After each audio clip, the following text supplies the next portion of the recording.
जंग को 30 डेज हो गए ऑलमोस्ट। तो इसमें तो ईरान को तो बड़ी ज़्यादा अहमियत पता था खार्ग आइलैंड की, ईरान ने अभी तक क्यों नहीं सिक्योर किया खार्ग आइलैंड को? एंड हैविंग सेड दैट, जब ईरान को पता है कि अब एवरीथिंग यूएस मरीन स्टेशन हो रहे हैं, खित्ते के अंदर आ रहे हैं, और डोनाल्ड ट्रंप को तो खार्ग एक नई बाउंटी मिल गई है, उनको तो कोलेट्रल मिल गया है, उनको तो नजर ही नहीं थी यहाँ पर, उनका ये तो एक और ऑयल से पैसा कमाने की जगह मिल गई है। तो ईरान क्यों नहीं सिक्योर कर पा रहा खार्ग को?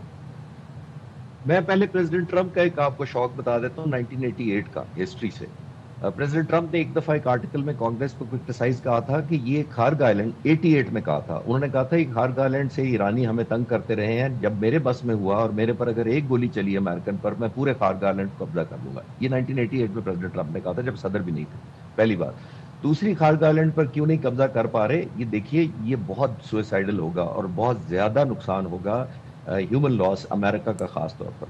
मैं बता देता हूं कि इस वक्त क्या स्ट्रेंथ है इनकी। इसको कहते हैं MEU, मैरीटाइम एक्सपीडिशनरी यूनिट जो है इनके अमेरिका के, इस वक्त 2 ऑलरेडी मौजूद है। उनकी स्ट्रेंथ तकरीबन 5000 है, और स्पेशल जो 82 एयरबोर्न ब्रिगेड है उसकी भी 5000। 10,000 लोग ये इस पर कब्जा करने के लिए अगर ये डिप्लॉय करते हैं, तो स्टैंड अलोन आपने पैराट्रूपर सिर्फ ड्रॉप नहीं करने होते।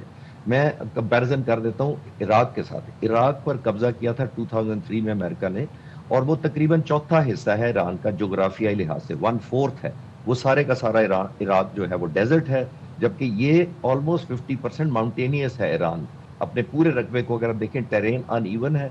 यहाँ पे कब्जा करने के लिए आपको एक तो बहुत ज्यादा फोर्स चाहिए, नंबर 1। इराक पर इन्होंने 48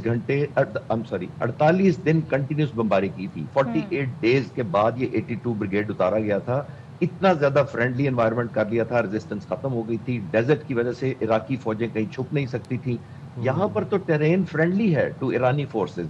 उनको हाइडिंग पता है, उनको एडवांटेज पता है कि कहाँ कहाँ टनल बनाई हुई है हमने, कहाँ कहाँ ट्रैप करना है। अगर अमेरिका उतार भी देता है तो सबसे बड़ी उसको लॉजिस्टिक चाहिए, उसकी सप्लाई लाइन कैसे मेंटेन करे। नंबर 2, इंटेलिजेंस, बहुत ज्यादा इंफॉर्मेशन चाहिए, यानी ईरानी रेजिस्टेंस कहाँ कहाँ है, नंबर 1।